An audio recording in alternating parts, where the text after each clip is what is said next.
Hello, and welcome to another episode of Boundless Body Radio. I'm your host, Casey Ruff, and today we're releasing a bonus episode. You might be able to tell from my voice that it isn't kind of bonus episode that I normally like to release. We are releasing an episode from a guest who we interviewed on Boundless Body Radio, Dr. Al Danenberg, who has passed away. In his words, he has moved into the transition from life to death. We interviewed Dr. Al Danenberg, who's known as Dr. Al by his friends and family, on episode 104 that was called Defying Death with Dr. Al Danenberg. We released that episode on May 28th, 2021. Dr. Al was given a diagnosis of terminal cancer, terminal cancer, excuse me. I've taken this introduction 3 times from emotion, so I'm not going to edit anything out. I'm sorry about the goof. Dr. Al was given a diagnosis of 3 to 6 months of terminal uncurable cancer, and from that he developed his unconventional cancer protocols, which included things like eating a carnivore diet. He had lots of different things in those protocols, which we will tag in the show notes. And he was, after given a prognosis of 3 to 6 months that the cancer would take him, he actually was able to survive for another 5 years before he again transitioned from life to death. I'm going to let you listen in on this one. I thought it was a really good conversation. Again, we're doing it in honor of him. I'm also going to read the opening kind of paragraph and the closing paragraph of something that he released on August 3rd, 2023, which is the day after he died. He calls this an open letter to my readers. I'm not going to read the whole thing. We'll definitely tag it in the notes. But I thought this would be important to read the first kind of paragraph and then the very last section called My Wish for You. You're reading this because I have moved into the transition from life to death. My amazing marketing strategist and friend, Jessica Norman, has agreed to publish this open letter. For my followers, I sincerely thank you and appreciate your many encouraging comments throughout my cancer journey, starting in 2018. I'm sorry. You may not know it, but those comments often made my day many times over. I devour positive feedback, yet, as you know, I have had some naysayers exclaiming I was over-exaggerating my condition and promoting lies that my way of eating was an unhealthy diet. Transparency has been my intention throughout this entire journey. I hope you can learn from my experiences and apply it to your own health and wellness. And this is the close of the letter with the paragraph called My Wish for You. Take my learnings to heart. You don't have to eat exactly what I did or follow my unconventional cancer protocols to a T. But know that many of us will get sick. Our loved ones will get sick. But you're not helpless. There are so many things that you can do, even when the outlook is grim.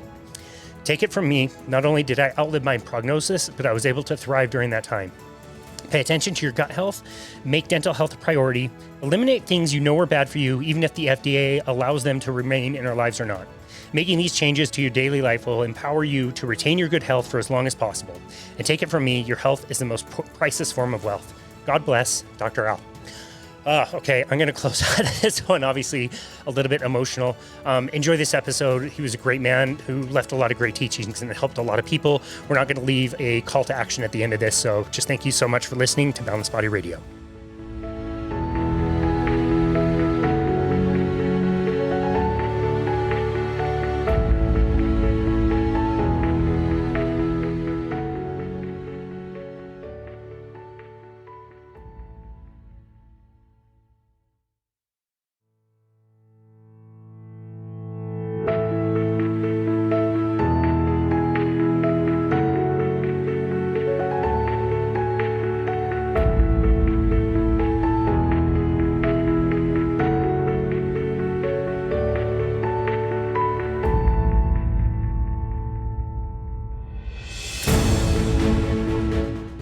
Hello and welcome to another episode of Boundless Body Radio. I'm your host, Casey Ruff, and today we have another amazing guest to introduce to you now. Dr. Al Danenberg is a periodontist, a certified functional medicine practitioner, an ADAPT-trained health professional, and a certified primal health coach. Dr. Al, as he is known by his friends and family, was not supposed to be alive to see 2019. He was diagnosed with terminal cancer and was given 3 to 6 months to live. This led him to create his unconventional cancer protocols, which he believes help keep him alive. Now, he shares his message with anyone who wants to try his methods. He is the author of the book, Crazy Good Living, which he wrote in 2017. He and his wife, Sue, have been married since 1969. Wow, that's so awesome. And are enjoying life in Charleston, South Carolina. You can find Dr. Al at Danenberg.com.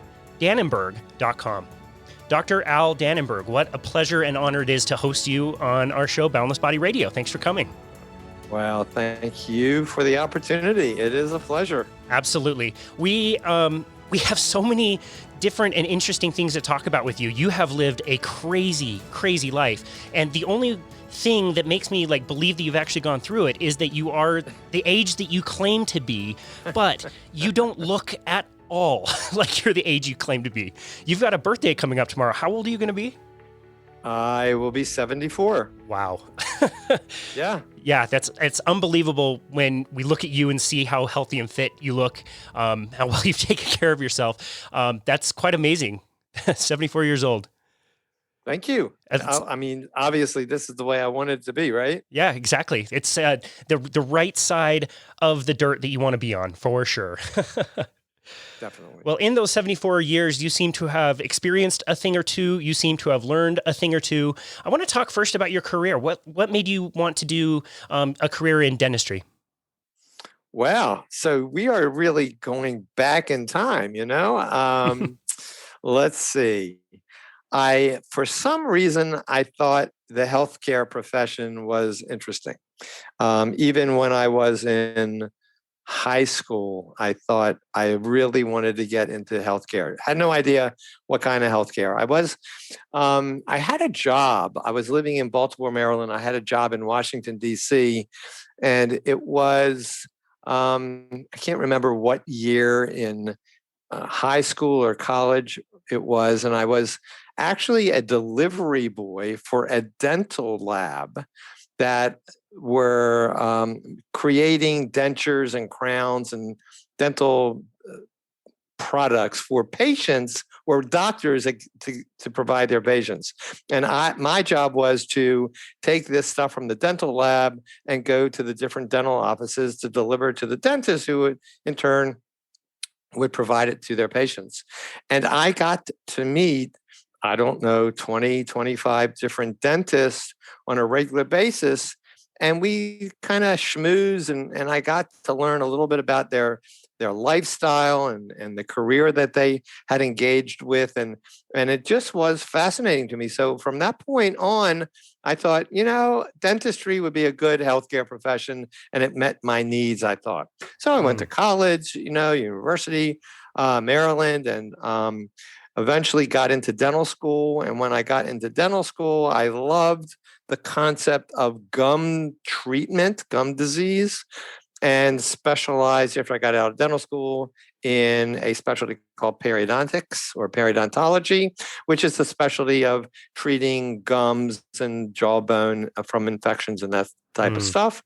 Got out of graduate school in the early 1970s, probably before you were born, and actually eventually got to Charleston, South Carolina, became a periodontist in the city, practiced for 44 years until September 2018, which is the day that I retired. Wow.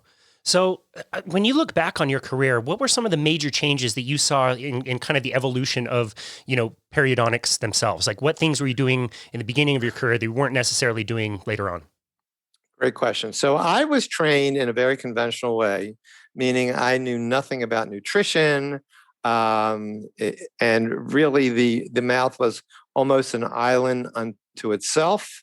And we were treating periodontal disease, gum disease, by improving oral hygiene, meaning brushing and flossing better, and doing procedures to remove hard deposits called tartar or dental calculus from under the gum that created problems, treating a variety of damaged bone structure with a variety of surgical procedures and bone grafting procedures to try to get the bone to grow.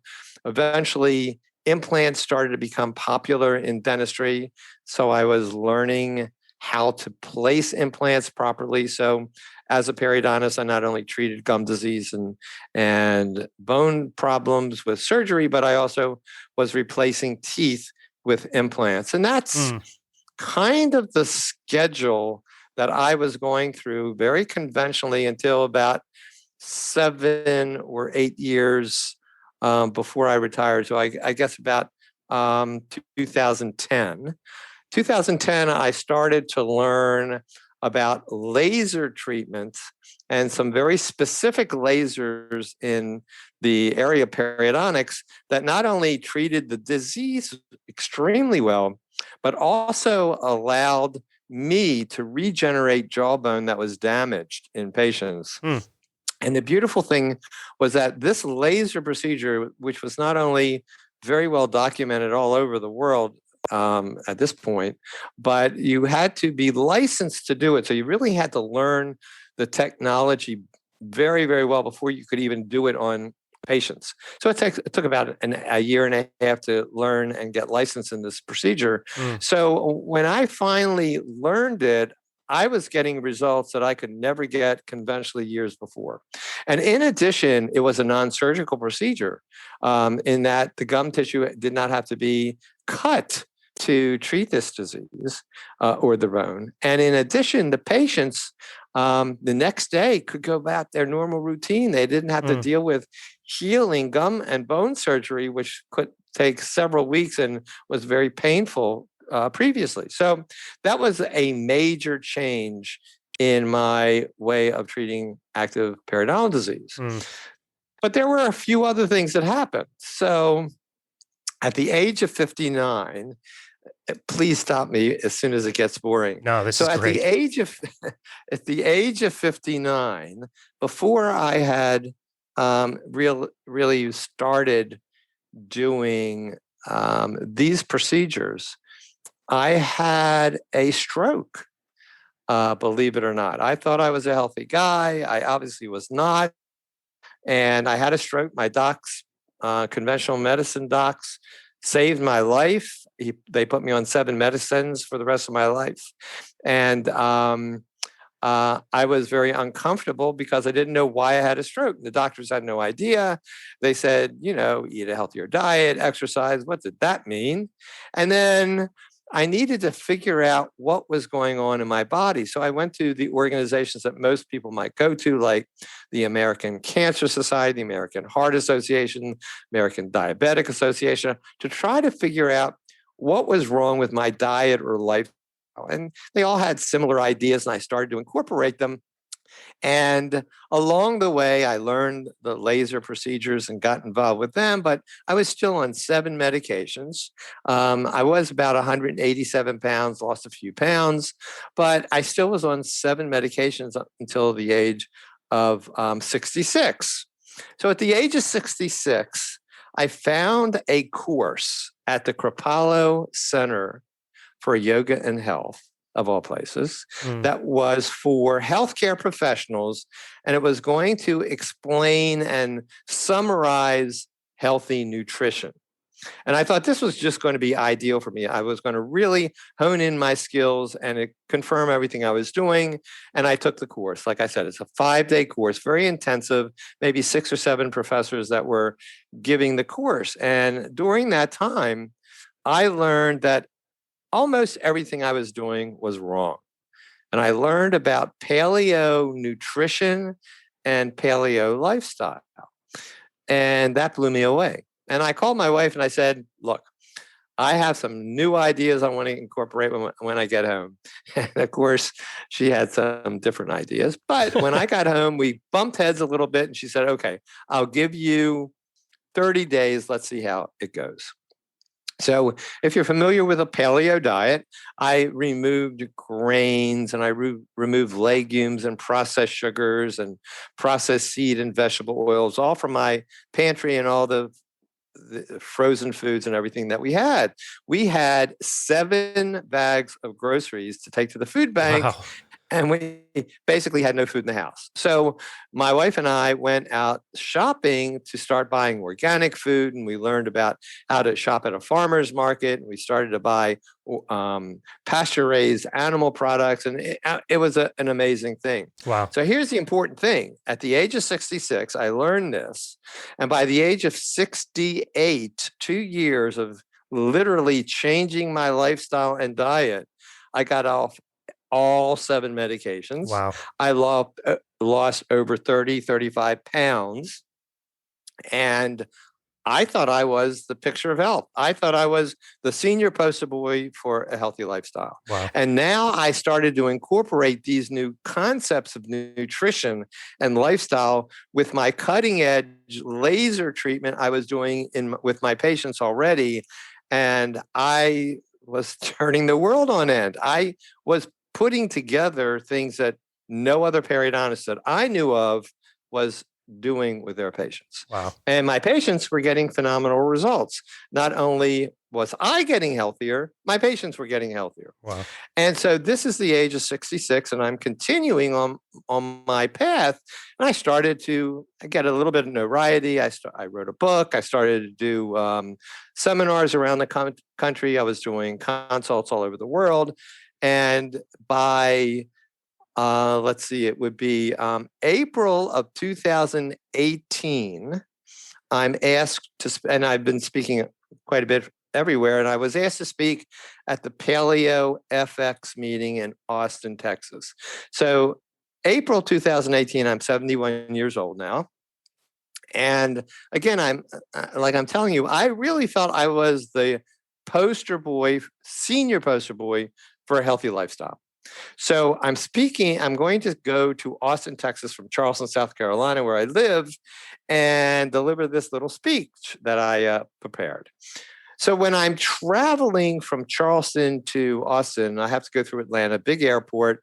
I like to walk the concourses between flights if I have enough time, which I had, and I take my bag, this carry-on bag, on my right shoulder, and I'm walking, and all of a sudden, my right shoulder is really, really sore. Now, I'm a wuss. I really don't like pain, and it's uncomfortable, and it's not going away. I felt maybe I pulled something. Anyhow, I get to Austin. I do my speech. I get back to Charleston, and this pain is continuing in my right shoulder. And then the pain in the right shoulder kind of goes back to my back area of my shoulder. And then it comes to my rib cage in the front, and it actually starts to be difficult to breathe deeply. Wow. Finally, because I'm a little pig-headed, I go to see my physician. So now it is August of 2018, and I'm going to my physician, and he looks at me and he says, yeah, you've got some problems. Of course, we joke a little bit. Why am I there? Because I'm not having a good time. So I tell Bobby, come on, what do we need to do? He said, I don't know really what's going on yet. Let's do some blood tests and take what's called a CRP. A CRP is a C-reactive protein. It's a biomarker to identify inflammation that is going on in your system. It doesn't tell if it's acute or chronic. It doesn't tell where the inflammation is. It just alerts the doctor to understand something's going on. We need to figure it out. So all the blood work comes back relatively normal. This is very important.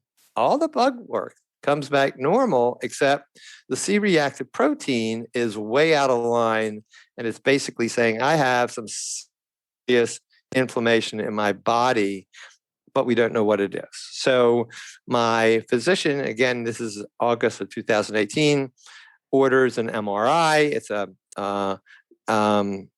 magnetic resonance type of a X-ray, not an X-ray, but picture of your body. And it shows a lot of soft tissue lesions, and it can show the skeleton a little bit. So we do that, and he calls me when he gets the report a week or so later, and he asks me, do I want to come into the office or whatever? And I say, yeah, we can talk about it on the phone. How bad could it be?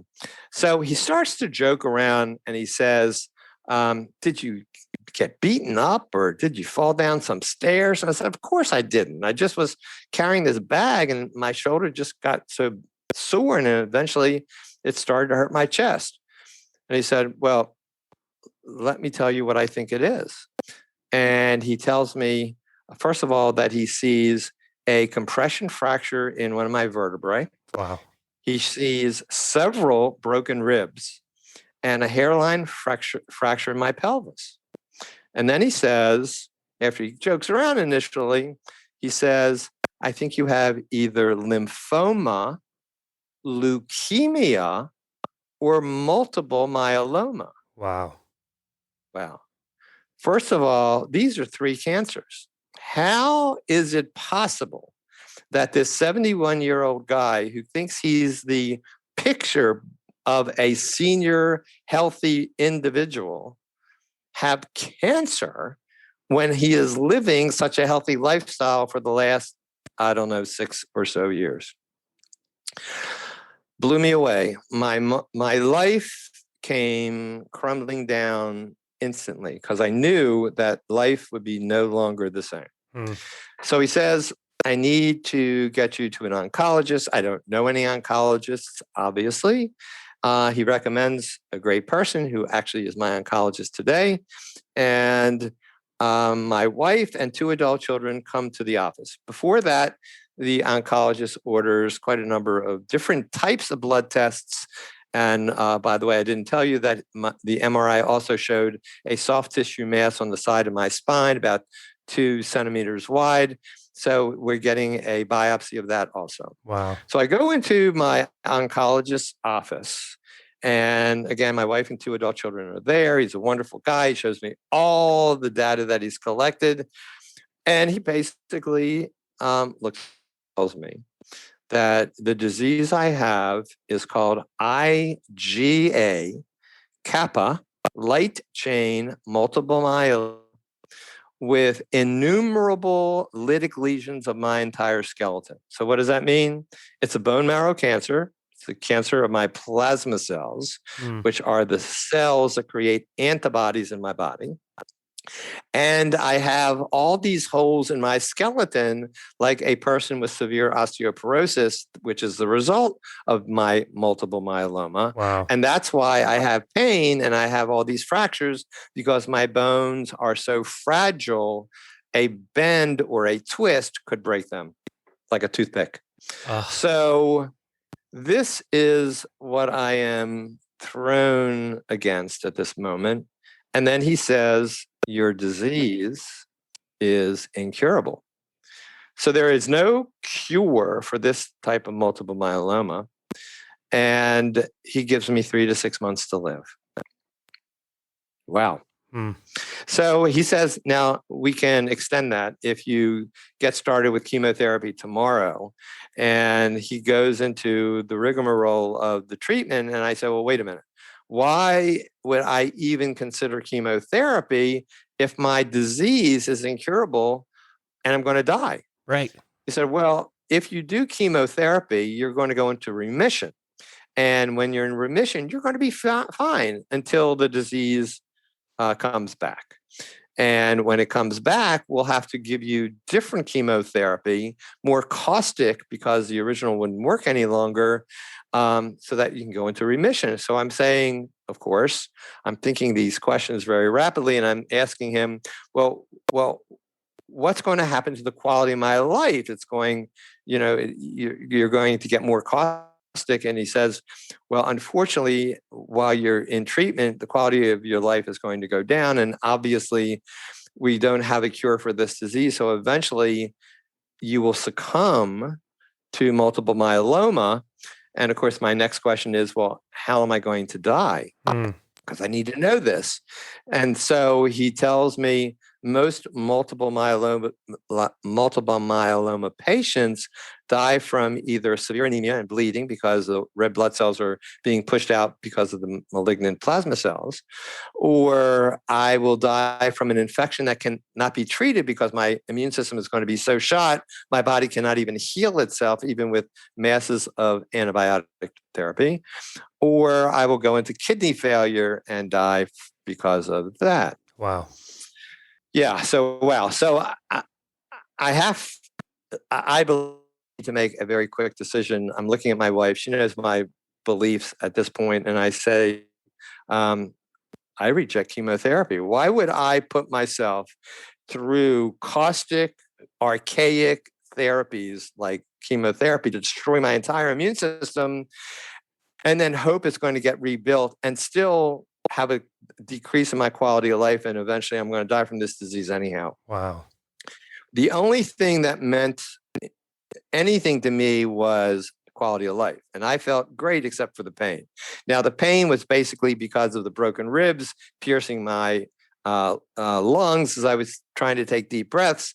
So I did have some radiation treatment on my sternum to stop the pain, but it didn't treat the disease, but it stopped the pain. I had no problem with that. I accepted that. I rejected chemotherapy and immediately, and he was on my side, by the way, and he's still on my side. And I began, as I told him I was going to do, to research alternative types of therapy that made sense to me to see if I can maintain a quality of life. Longevity meant nothing to me. So if I died in 6 months, that's okay, as long as I felt good. I didn't want to live 10 years like I see other cancer patients, some cancer patients living, and they just look miserable and miserable and miserable, and then they die. Totally. I'm not interested in that. Totally. No, I had a front row seat to that. My mom was diagnosed with breast cancer in the late 90s. So we changed our diet, definitely started eating healthier, lots of whole grains, lots of fruits, anything that was low fat was totally fine. And for 7.5 years, she was getting radiated and chemotherapy on and off and on and off and on and off. And of course, the diet was not going to support that. And there was one point I remember they were giving her, you're talking about pain, they were giving her like the strongest Oxycontins you can get. And they would tell her like, well, if you need like immediate pain relief, make sure you chew these. Like that cannot be good for you. It's terrible. Well, first of all, sadly enough, the cancer docs, my oncologists included, never discussed the potential side effects of therapy. The side effects can be more uncomfortable than cancer. Constipation because of narcotics. If you've ever been constipated, really constipated, it is painful. And some of these chemotherapy drugs and radiation will change not only your microbiome in your gut, we can get into that in a moment if you want later, but it will damage all of the mucous membrane tissues from the tip of your tongue to your anus. And so it creates ulceration called mucositis, and oral mucositis, which is these lesions that develop in your mouth, are so painful, it's almost impossible to speak, very difficult to swallow, almost impossible to eat anything other than swallow some liquids, possibly. The pain is excruciating. Wow. And it could take weeks to heal it from corticosteroid prescription drugs. Oh my God. These are side effects. These are the side effects of this treatment. Wow. So I did my research and I came up with a variety of protocols, which I've tweaked significantly over and over again until where I am today. I have approximately 10 protocols that I follow. And my protocols, although one is very specific for me because it does include some immunotherapy, which is not chemotherapy, that I started a few months ago, but all of them basically create or recreate a robust immune system so I can fight and heal myself as best as possible. And those protocols are effective for anybody and everybody that is part of the human species. That's anybody amazing. And everybody. And believe me, it is amazing. I've never seen it all put together like this. Wow. Now, I will tell you, I did not develop all these concepts. I just did research. I found the dots. I put them together. It made sense to me. And I'm a study of N=1. If it didn't work, I threw it out. If it worked, I incorporated it. And that's where I am today, 2.5 or so years after my diagnosis. That's amazing. If you don't mind, would you do a quick story. Experimentation? Just if there's any skeptical listeners out there, would you mind just double checking to see if you're alive right now? I think you are. He sounds like you are. But since we're not on video, should I pick my nose? That would be great. What do you want me to do? That would be great. Yeah, you weren't supposed to see the other side of 2019, like we talked about, and like you mentioned, it's so amazing. Let me tell you what's even more amazing. So I get started with these protocols. That's now September 2018. I'm doing well. I'm not in remission. I'm not getting worse. I'm doing well. I have a couple more pathological fractures, which I knew I was going to have. I was very careful, but not careful enough. So now let's fast forward to August of 2019. So August 2019, I'm standing in my bathroom, brushing and flossing my teeth. My feet are flat on the floor.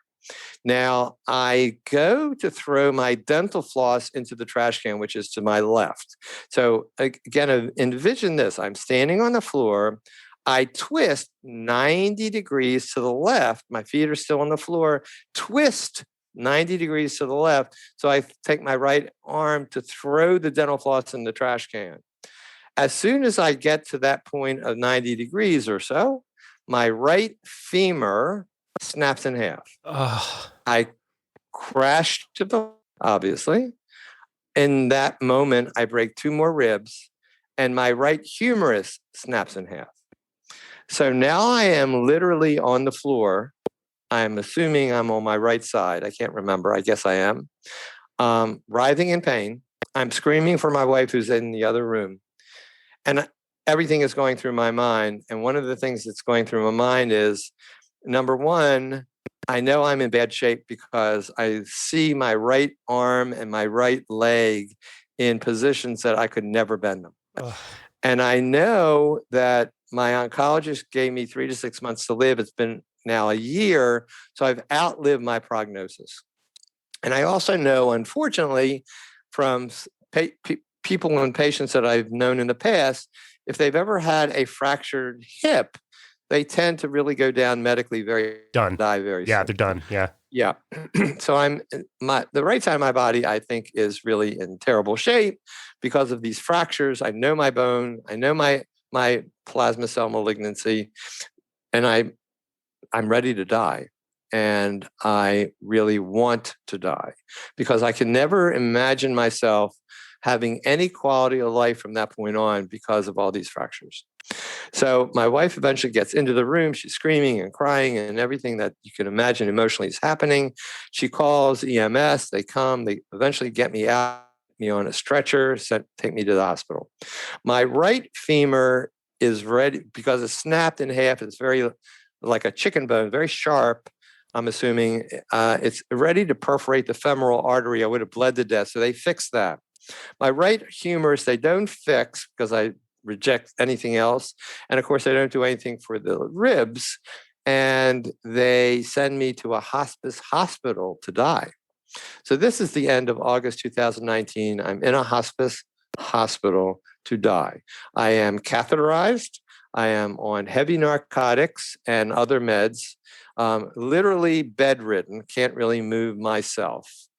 And there is now, this is the first week of September 2019, there is a hurricane threatening to come to Charleston. It's called Hurricane Dorian. And it's only moving at a mile an hour, but it has 187 mile an hour winds.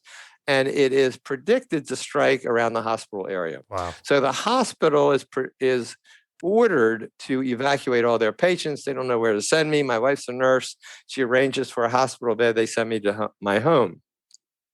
The hurricane comes through. I'm at home. I'm still in hospice now. I'm at home in hospice, still catheterized and everything else. And my wife, who is an amazing woman, really knocks me upside the head emotionally, psychologically, with some tough love. And she says, look, you are not a victim. You are a survivor. You've done this cancer protocols up until this point. It worked well for you. Let's get you back on the cancer protocols. Let me get a physical therapist in the house. Let's see what we can do. So she does that. She's very insistent. She's big-headed like me. And so this physical therapist is amazing. He works with me. He gets me to sit up in bed. Eventually, the catheter comes out. And by the way, this catheter was in my body for 30 days. I don't know if you've ever had a catheter, but it's awful. Wow. And then I start to walk or get up on a walker. And eventually I'm walking a little bit in the house. And I start to rally. I revoke hospice. And I do so well the next month, which is October, I go to my oncologist. I get into a car, go to my oncologist, and he's amazed that I'm still alive. So he then suggests an immunotherapy drug that just came out from the FDA, very specifically for my type of malignancy in my plasma cells. It's not chemotherapy. It supports my immune system. And I get started on that. And then fast forward to May of 2020, he wants to see how my cancer cells are doing, and he wants to get what's called a CT scan, a PET CT scan. So a PET scan actually is a type of X-ray from the tip of your head to the tip of your toes that looks for cancer cells. They inject you with a radioactive glucose solution, and cancer cells love glucose. So the glucose gets eaten up cells and it glows on the X-ray, and they can see where the cancer cells are. So I had one in the beginning when I was diagnosed. I had one the year before, all of which showed lots of cancer cells. So now, May 2020, I have my third one. And when the report comes back to my oncologist, he calls me and he says, make sure your wife is on speakerphone, and he reads the radiology report. And the radiology report says no active cancer cells visible in your entire skeleton. That is amazing. Yeah, that's amazing. So I kind of levitate. My wife is screaming and crying at the same time. But by the time I come back to Earth, I realize that a PET scan only shows moderate to advanced stages of cancer, so it doesn't show very small cells that are floating around. So I am not in remission. I do not have a cure for cancer, but I do have a method to create a quite significant, robust immune system. And believe me, when I tell you, I am thriving today. That is amazing. That's my story. That's such an incredible story. I was just absolutely not looking forward to hearing that story again. I've heard it probably 10 times in the last, few days doing research for this. Like that, what a horrible, I'm sorry about it. Horrible thing to have happen. But what an amazing recovery, and what an amazing thing to share with everybody out there. I'm so glad you mentioned the glucose. And just for the listener, like, it makes so much sense that the solution would have to be glucose because cancer feeds off of glucose. So that right there should tell you something. We interviewed Dr. Tom Seyfried, who has done an amazing amount of research. He's just so great. And he talks a lot about removing cancer, but also like dealing with glutamine, which we're still trying to have. Right. We're trying to figure out a way to do that. But can somebody get really good results just by reducing the amount of glucose in their diet? Well, first of all, any one thing is not going to do it. And so glucose is a preferable food for cancer, but it also uses glutamine. And you can't get rid of glutamine because it's a very critical amino acid for the immune system and all kinds of activities in your body. If you decreased glutamine, you would have some significant problems. So I don't believe that that's the way to go. And Dr. Seyfried also will tell you that cancer is a disease of metabolic dysfunction as well as mitochondrial dysfunction. So if you can deal with the mitochondria and the metabolism, then you may get a handle on your cancer, which are two of my very critical protocols that I work with in my unconventional cancer protocol. So I don't believe that glucose is the only way to go. And I will tell you this anecdotal piece of information, but I guess it's true with all cancer clinics, or the majority of conventional cancer clinics. I go to a very sophisticated cancer clinic here, and I do go into an infusion area where I get my immunotherapy once a month. And there are patients in there getting chemotherapy as well as the kind of stuff that I get. And so many times the nurses in the cancer clinic, just listen to this, are serving these patients chocolate chip cookies and soda. No. Yes, it is so. Criminal. That's criminal in my mind. I can't wrap my head around that. I agree. I mentioned that to my oncologist when I first discovered it, and he seemed appalled that it was happening, but it never really corrected itself. But the concept that diet has anything to do with cancer is not mainstream medicine. And I just don't understand that at all. Yeah, I agree. That makes no sense, especially at this point. Like maybe 20, 30 years ago, you know, I agree. there's an excuse there, right. but yeah, I don't think there's any excuse anymore.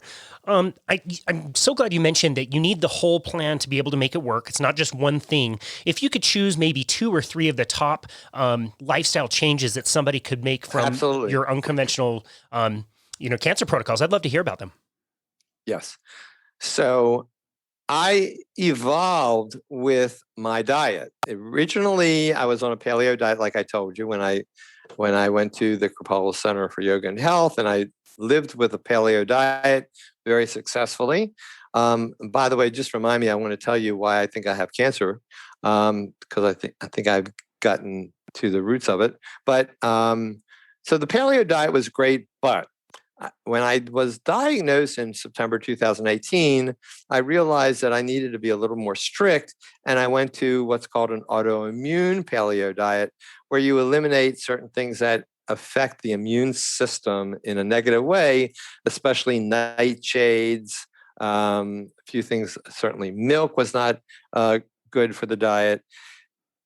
So I eliminated those, and I was on this paleo autoimmune diet. But along the way, again, I'm very geeky, so I'm always looking into different things that make sense to me. And I started to learn about a carnivore diet, an animal-based diet, removing plants from my entire diet. And one of the biggest areas in the world that utilizes this concept to phenomenal success is a medical clinic in Budapest, Hungary, called the Paleomedicina Clinic. That's right. And this clinic has been around for 10 years or so. They have treated over 5,000 patients.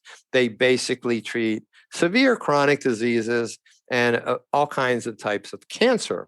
They do great work. And they put their patients, and they put their patients on a very strict animal-based diet. They call it the Paleolithic ketogenic diet. They have some specific parameters that are totally different than a paleo diet, totally different than just a keto diet, but a combination of both. And they have their patients have taking no prescription drugs and no supplements. And all of these patients are being treated just with this diet. Now, they write up case reports of a variety of these individuals that are quite compelling to read because they're getting amazing results. So when I understood the medical basis for this type of a diet, I started a carnivore diet on January 1st, 2020. So that is the critical element of my diet in my cancer protocols. But it's just not the food that you eat. Obviously, the animals have to be pastured. They can't be fed with grains. It has to be grass-fed, no chemicals, no hormones, organic. It has to be very clean food. But in addition, it's just not the food you chew, it's the water you drink. And one of the things that I never really understood until several months ago was that all this filtered water that I was thinking that is the healthiest water I could drink is really very dead water. There's nothing in it.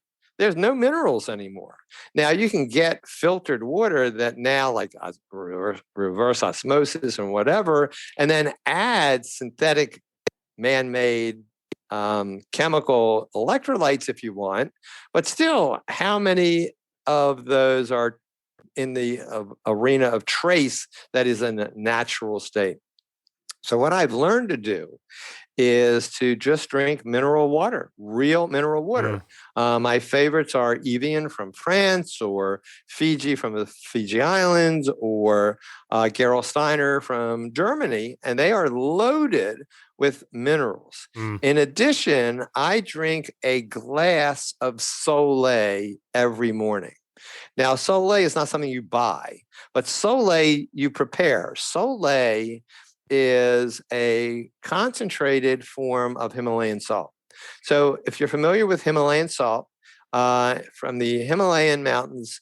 These salt crystals are from prehistoric evaporated oceans, and these salt crystals have been assayed, and they have about 84 trace minerals. You can take these crystals, not the granulated salt, but like rocks of salt, like 2-inch rocks of this Himalayan salt, put it in a mason jar, fill it halfway in a mason jar, then fill the rest of it with pure, unfiltered, unprocessed spring water. And fill it to the top and let it sit for 24 hours. The salt solution, the 84 trace minerals, will dissolve in the water up until the point where it can't dissolve anymore. And that's called a super saturated liquid. And that's called Sole, S-O-L-E. That sounds amazing. You take a teaspoon. It is. I can prove it to you in a moment. So you take I am a body of knowledge. You know that, right? So you take a teaspoon of this Sole and add it to a glass of just regular spring water, nothing fancy, but no processing, 8 ounces. And that 1 teaspoon of Sole and 8 ounces of spring water, drink it first thing in the morning on an empty stomach, nothing for an hour, a half hour to an hour afterwards, and then go about your normal routine. So I do that every day. Theoretically, from the research that I read, it can help energize your body, help hydrate your body, help do other things with structured water in your body.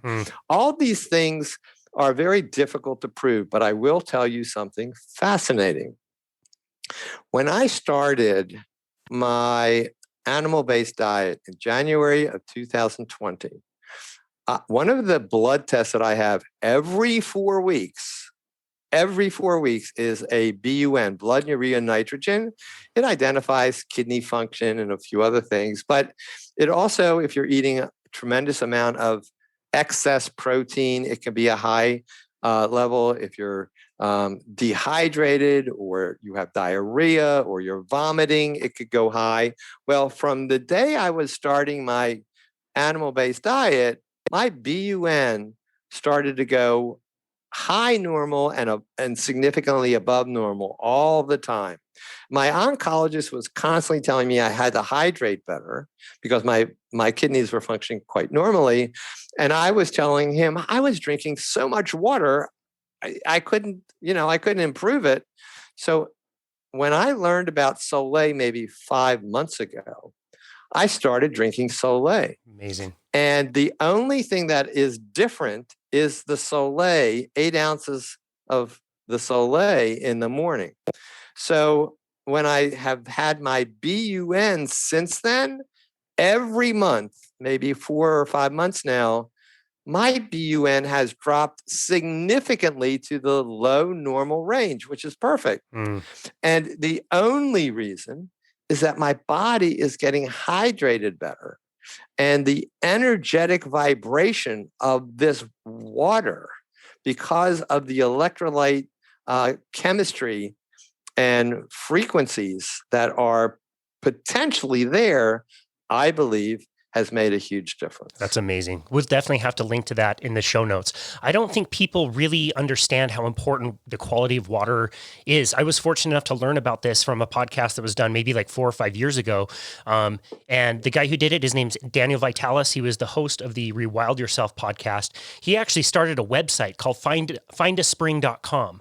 And he does it for free, and you can go on and you can type in your information and where you are, and it will show you where natural aquifers are and where they come out. And you can even harvest your own water. And they ended up closing down the little spigot that we had at downtown Salt Lake. I didn't think they wanted people gathering like during the pandemic, but we used to always harvest our water from there. And it is amazing the difference between what most people think is water and actually true mineral water. It is viscous. It's like thick. It's so good and enriching. And yeah, I would absolutely say you can feel a total difference on the amount of water that you can absorb versus, normal water, dead water. I'm so glad you used that term. I do strongly believe in a difference in the vibrational characteristics of different waters. So I'm so glad you brought that up. What is the name of that website? Findaspring.com. Findaspring.com. Yep. Okay, I'm going to check it out. Yeah, we'll link to that in the show notes as well. first of all, we are energetic beings. And that is part of my unconventional cancer protocols that I'll mention in a moment, because it's one of the most important concepts if you're thinking about just three that are most important. So every physical piece of matter vibrates with its own frequency. And why not? You certainly know that if we turned off the electricity in our body, we would die. Obviously, we are made up of nerves, we are made up of cells, we're made up of bacteria, we're made up of all kinds of stuff. Your brain is just a huge area of electrical activity. We're all of our cells just sing to all of our other cells. And if they're out of tune, then it probably screeches and it just doesn't work right. So you have to be in tune energetically.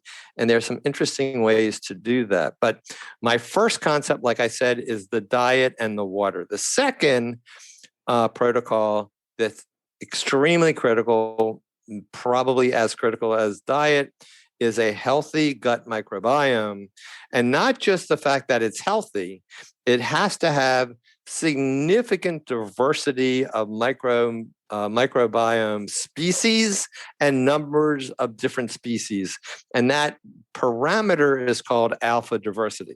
So your alpha diversity, your diversity of bacteria in your gut, needs to be as high as possible. And the reason why it's important is that when you have many, many, many different types of species, then the potential pathogenic guys that are in there get crowded out and you don't get disease. The concept is not to use antibiotics or antimicrobials to kill pathogenic species. You want to overwhelm them with healthier guys, because there is no antimicrobial that is so specific to kill just the pathogens and not other good guys. So you really need to improve the gut microbiome in quantity.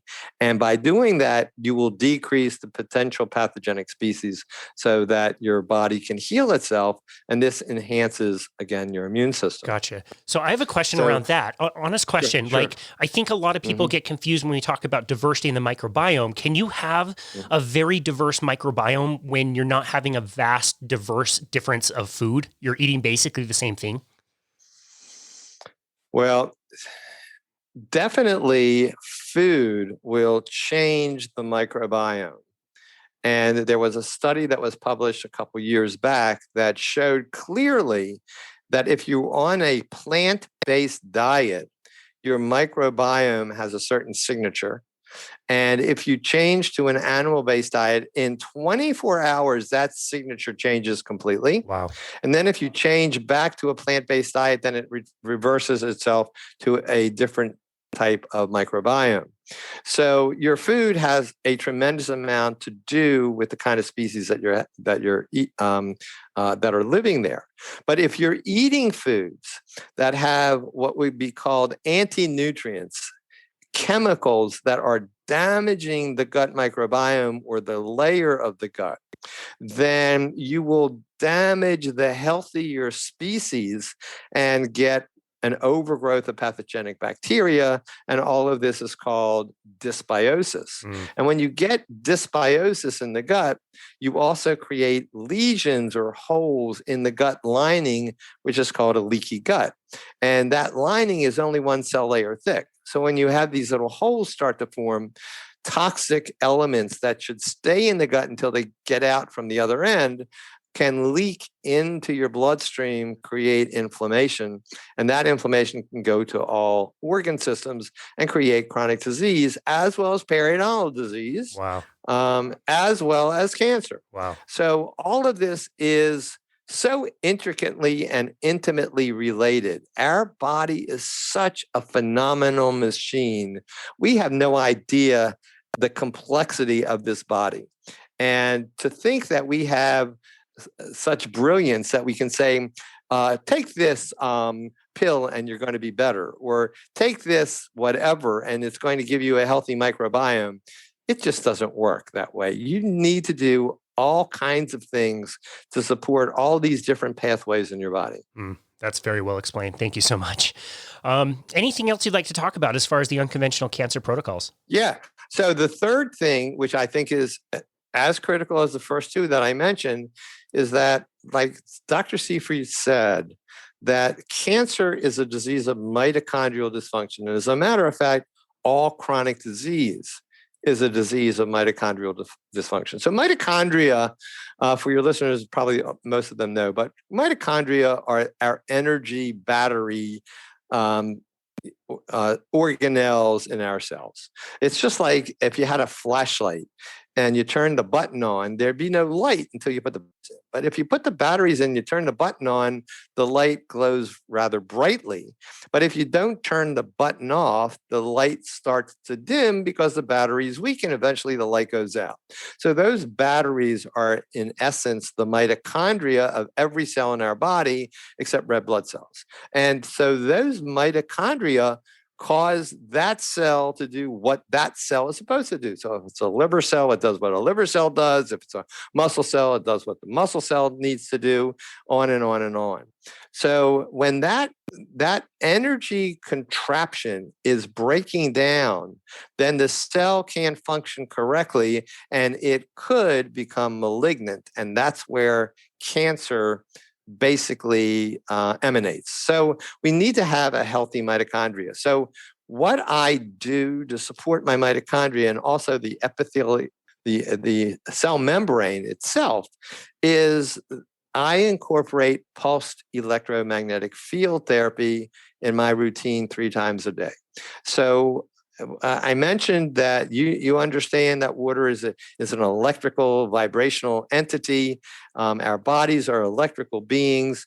So our cells have a millivoltage potential. It's the gradient between the inside and outside of the cell that allows power to happen. And it pumps in nutrients and it pumps out junk and waste products. And to do that, the cell membrane must be intact, the mitochondria must be intact. And to help to do and reestablish that energy level, pulsed electromagnetic field therapy would be akin to a battery charger, where you have a weakened battery, you plug it into a battery charger, plug it into the wall, and the battery refreshes itself. So this is a method to refresh the frequency of the individual cells. So pulsed electromagnetic fields are very small frequency, low frequency waves, generally from 0 hertz to about 10,000 hertz, but hundreds, maybe thousands of different frequencies that are blended together, almost like a wave pattern of a symphonic orchestra. And these waves actually are generated by this machine that is very pure, no spikes of voltage or anything. It's very clean, very pure, and it filters through your body, enhancing individual cells based on the different frequencies that it's generating.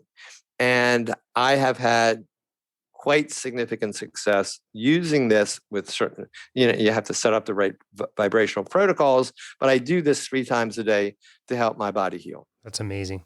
Wow. It's just so amazing. And it's cool to have all of these different things that we can use as tools. Maybe one of these is not sufficient enough, to let's say, make cancer go into remission, but all of these are options that people can learn about and they can try them and see if they work or not. I'm so grateful that you're doing this work and you're sharing this with people. One of the places that you share so much information is on your website. And, yes. On your website, I see there's a link where we can get your book, Crazy Good Living. I see that we can also sign up for the Better Belly Blueprint, which is awesome. And you also are a prolific writer on your blog. And your blog is super interesting because one article will be called, Carnivores by Nature, and you'll talk about the diet. And then another one will be a recipe for some delicious looking food, especially the seafood, whatever seafood you posted recently. Man, just looked so amazing. But you also don't limit yourself to what you talk about. And you've talked a lot about spirituality and what that has meant to you. What the video interview with God that you posted was super powerful. I can definitely tell just from that video that most of that was shot in Utah. At least 70% of that was Utah. I know that for sure. And you have a really difficult article to read called Permission to Die, when you thought literally that was the end and you were going to die. I saw that you and I have both come across a similar book that I really love, and I don't talk about this very often, but there's a book called The Journey of Souls and another book called Destiny of Souls. And I don't like to attach myself to any particular belief system, but reading that book, it makes me want to believe it. I really want to trust in it. And it's this idea that we're all traveling through multiple lives and we interact with people. We might have a few special people that come and go in our lives, but we're all here to learn and grow and help each other through their own karma. Can you talk a little bit about that and the importance of having spirituality for you in your life? Wow. Yes. This is so exciting because I don't talk about it very much. You have to, this is not a subject that gets asked of me very much. And it's not a subject that a lot of people can wrap their heads around because it goes against some of their religious beliefs. I get that. It's okay. Let me tell you how all this began. Do you want to hear? Because I have to go back to 1989. Yes, absolutely. No, you should have seen me when I saw the title of that book and that blog. My jaw dropped to the ground. Not many people know about this stuff. Yeah. So I will just preface this to tell you it's all true. Okay. It's all true. So how do I know? Okay. Give me a chance. So in 1989, I got a bug up my ass and I decided I was going to write a newsletter that was going to go out to every periodontist in the country. It's called The Personal Report. It was on the practice of periodontics. It was a free newsletter to all periodontists in the country, about 5,000 or so at that time. And it was supported financially. Since it was free, it was supported financially because I arranged for different dental companies that sold their products to periodontists to put advertising inserts into my newsletter. It's the days before the internet, and I had this oversized newsletter, an oversized envelope. The newsletter was an 8x10, and maybe 8 or 10 individual companies put their inserts in. And I sent that to everybody, and it was very, very successful. And I had some other people write articles for me occasionally. And there was a woman on the West Coast, here I am living on the East Coast, a woman on the West Coast that every now and then would send me a book report or a book to read, and I would read it and interpret it and figure out how I could write about it in a newsletter for periodontists. So she once called me and she said, I have a book for you that is unlike any book you've ever read. And I said, well, every book you've sent me is fantastic. So tell me about it. I'll read it. And she says, let me just tell you what this book meant to me. And she went on to tell me her story where her 16-year-old son was killed in a car accident. And she was devastated, as you might imagine. And a friend of hers recommended a book to read. And she read the book and it changed her life, because now she knew her son was not dead, physical body was dead, but his spirit lived on. And she said, this book is called Many Lives, Many Masters by a physician, actually a psychiatrist, whose name is Brian Weiss. And I said, okay, what is it really about? I mean, how did it make you feel the way you feel? And she said, it's about reincarnation. And I said, oh, wait a minute. This is not a subject that I can get excited about. I said, I don't know how I'm going to even read this. And she said, believe me that it's going to change your life. I said, okay, you have been unbelievably honest and truthful and right on point up until now. I will get the book. I'll order it. I'll get the book and I'll read it. Well, I got the book and I started to read it and I couldn't finish it. And I read it all night long. And it described reincarnation, and it made it such a believable topic from a believable author. Dr. Weiss not only is a psychiatrist, he was head of the Department of Psychiatry, I think in Miami or something like that, or someplace in New York, wherever it was. And he had credentials like up the gazoo. So when I read this and it impressed me, I'm thinking, oh my God, this is mind-blowing. So I started to do some research in the soul. I had no interest in religion, although I was born in a religion, but I was not a practicing religious person. And so I divorced all of these concepts from religion to just the soul and the spirit. And I started to believe in this concept. And I found a place called the Monroe Institute in Faber, Virginia, where the originator, Robert Monroe, was a radio personality in his day. And he actually experienced and wrote about the first person that coined the term an out-of-body experience. And he wrote about it extensively, and he funded a philanthropic type of organization called the Monroe Institute, where they did research on extrasensory, not extrasensory for a second, but states of consciousness and out-of-body experiences. But an individual could take a 5-day course at the Monroe Institute. They limited the groups only to like 15 people once a week, and you could experience the concepts of how to get into a state of altered consciousness, so maybe you could actually get into a state of an out-of-body experience. So that you do that by literally laying in a bed in this facility, where they use headphones and sounds that are different on the right and left sides or hemispheres of the brain that trick your brain into going into a state of transcendental meditation. So you can get into a state of transcendental meditation within minutes, whereas it would take years to study how to do that. And I did it twice in a course of maybe 4 or 5 years, and I experienced some amazing things. But here's one thing that I want to tell you about, because this is relevant to now. When I was at the Monroe Institute, there are many, many people that have many, many psychic abilities that are there.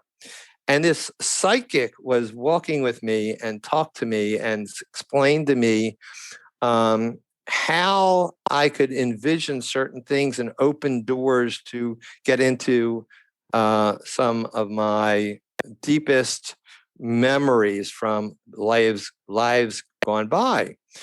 And we did a kind of a guided imagery session together. And when she walked and worked with me mentally, visually, I had to walk up a mountain, as I remember it. And there was this huge door, this huge wooden door that I had to unlock. And it was really going to be, when I opened it, it would actually open into a lot of history of who I was at different lives or what was going to happen in the future. And I couldn't open the door. I just could not open the door. And she said, well, don't worry about it. You have a block, but the block is because things are going to happen in the future that you are not supposed to know about yet. Okay, I accepted that. And then the Monroe Institute was over. It was great.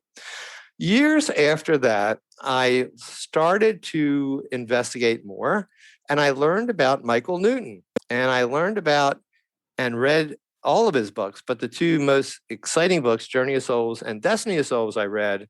And basically, as you know, and your readers need to read these books, it talks about not just going into a past life where you actually lived another life before your reincarnation today.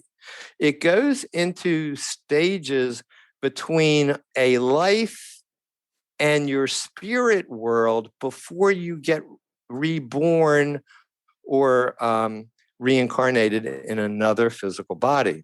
And that's the beautiful things about these two books, because Michael Newton was a professional hypnotherapist, not a medical doctor, but a hypnotherapist, treated patients by getting them into hypnotherapy. And he learned of the hundreds and hundreds of cases that he worked with that he could take a person into a past life experience and then guide them into the next life cycle where they were in their soul between lives. And the beautiful thing is that hundreds and hundreds of people that he interviewed from all walks of life, all corners of the world, all types of religions, including atheists, when they were put into this hypnotic state, their recollection of the spirit world was almost identical to everyone else's. Crazy And consistent. that's what Crazy consistent. crazy consistent. And that's what Journey of Souls and Destiny of Souls is all about. Well, it blew my mind. I couldn't, I've read each of these books maybe 7 or 10. It's always on the top of my reading list, especially if I have nothing else to do. So Michael Newton was my newest knowledge-based spiritual awakening. And I figured I needed to have this done on me. So I found a therapist that was trained at the Newton Institute. And this therapist was located in Charleston, South Carolina, which was great for me. And she tried to put me into these states of regression and work me through these lives between lives sessions. And I had no success. I don't know if it was her, it was me. I'm very resistant. I'm very cautious about who I let into my innermost feelings. So I probably could not allow this to happen. And I was very disappointed. So I had 2 different sessions with her, separated by a year, and it was totally unsuccessful. But I didn't give up. And I then started to proceed to figure out where the best therapists were, at least in the United States. I wasn't going to travel outside of the country. And I found a therapist that was trained by the Newton Institute that had what I considered quite successful credentials. And she was in Florida at the time, Sarasota, Florida, I believe. So I called her, I talked to her. She had very intensive program. It was literally 2 sessions, maybe a 6-hour session in one evening and another 6-hour session the next day. And I flew down to Florida and I went through this. Here's the interesting thing. It's difficult for me to go into a state of hypnosis, although I think we did that successfully. And when she kind of guided me to a point where I should have been able to get to my master's, as you know, in Life Between Lives, you literally write the script of what your life is designed to be the next time you're incarnated so that you learn lessons. And there's no hell, by the way. We are all here to learn lessons. So we are good people, and sometimes we're bad people. We are women, we are men. We have disabilities, we have wealth. We have all kinds of things in all these different lives to literally make us as rounded as a human can be as we evolve and progress up this huge ladder to whatever the ultimate power might be. So I am trying to get to this stage where I am supposed to meet my masters, I forget the term that he used, but this organized group of elders that's reviewing my life and what I'm going to do next. And I have a block. And I just can't get to that. I see things, but I can't get to that. And she says to me, you're not supposed to know what's going to happen yet. And this was maybe, I don't know, 10 years ago, something like that. So I'm accepting that, and I'm remembering the experience 6 or so years before that in the Monroe Institute, where I couldn't get through this door because the psychic was telling me, you're just not supposed to know what's going to happen yet. So fast forward to now. I think my lesson is to have experienced these life-threatening events to make a difference. Wow. And I believe it. Wow. I truly believe it. I would love to have another life between live regressions with a therapist that knows what she's doing, like the one in Florida. Now that I have experienced this devastation in my life, that has now turned out to be a very sweet experience and not devastating at all.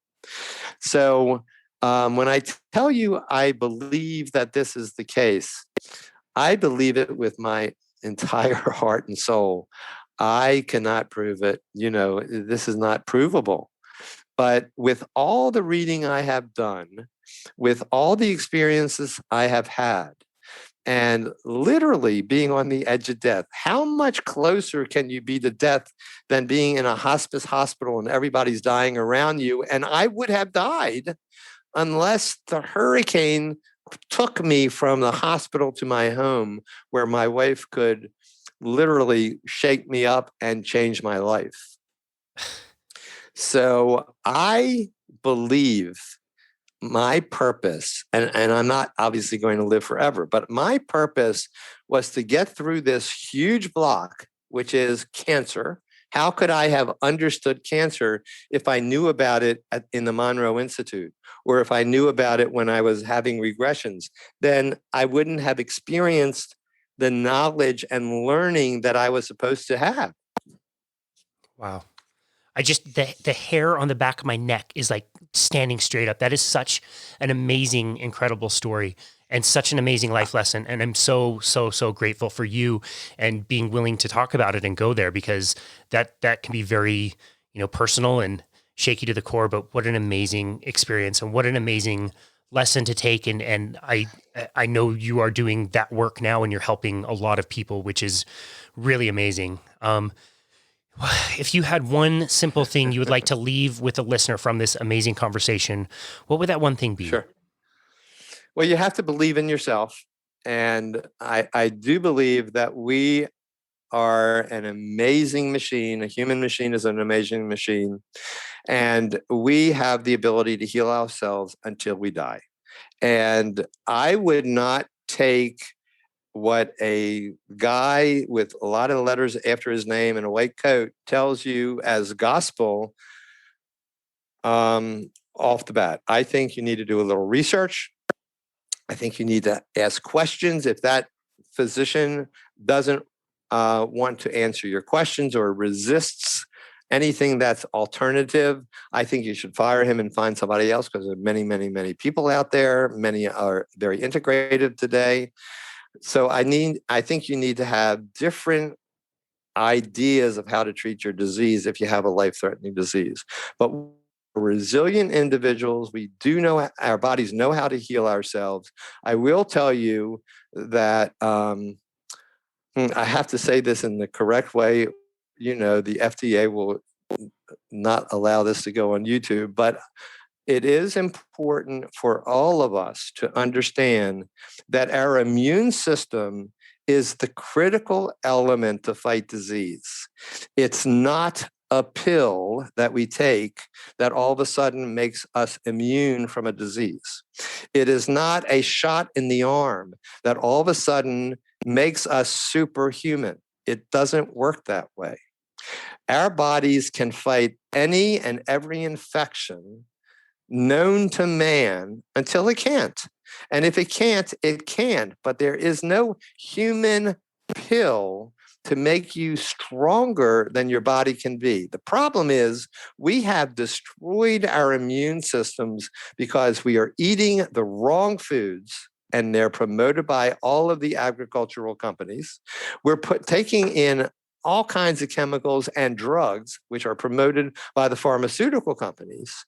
And we are inundated with chemicals and dirty electromagnetic fields and emotional stress and over-exercising, creating oxidative stress, and staying awake all kinds of hours of the night with problems with circadian rhythm. And all of these factors affect our biology, every cell in our body communicates with every other cell. And if you give your body everything it needs and just remove everything that's possible that you can remove that it doesn't need, then you can do the most for yourself. And that's my recommendation. That is absolutely an amazing way to end an amazing conversation. This has been one of my favorites. Such an honor to talk to you and learn from you. And it's so amazing that you're living your life's calling and you're sharing with other people. Where would you like us to send people that want to connect with you, that want to find your work? And what are some things that you're really excited about sharing with them? So what I would like people to do is to get to me by my website, drdanenberg.com, drdanenberg.com. There is a contact button where people can put in an email message and it comes directly to my email. I answer all my personal emails by myself. I have written 2 mini ebooks that are downloadable on Amazon.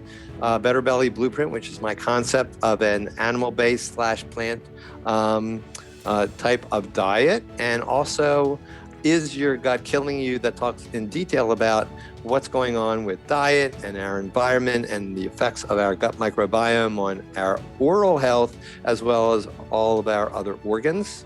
And I do some virtual coaching. I do a consultation for an hour and a half.